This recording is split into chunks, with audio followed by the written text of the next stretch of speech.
3 പ്രാവശ്യം ആരെങ്കിലും ഈ പറയുന്ന ഒരു ദിക്റ് പറഞ്ഞാൽ അവന്റെ സർവ്വ പാപങ്ങളും പുറത്തു കൊടുക്കുമെന്ന് മഹാനായി നബിയുനാ റസൂലുള്ളാഹി സ്വല്ലല്ലാഹു അലൈഹി വസല്ലമ തങ്ങൾ പറയുന്നു, ഞാൻ പറയുന്ന ഒരു ദിക്റ് നാളെ സുബഹിയുടെ ജമാഅത്ത് നിസ്കാരത്തിന് മുമ്പായിട്ടൊരു 3 പ്രാവശ്യം പറയുന്നതിലൂടെ പ്രഭാതത്തിൽ തന്നെ നിന്റെ പാപങ്ങൾ അല്ലാഹു പൊറുക്കുകയാ.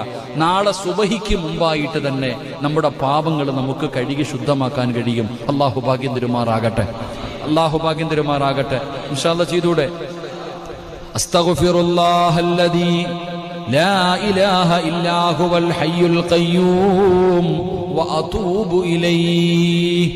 3 പ്രാവശ്യം പറയണം. അസ്തഗ്ഫിറുല്ലാഹ് അസ്തഗ്ഫിറുല്ലാഹ് അല്ലദീ ലാ ഇലാഹ ഇല്ലാ ഹുവൽ ഹയ്യുൽ ഖയ്യൂം വഅതൂബു ഇലൈഹി.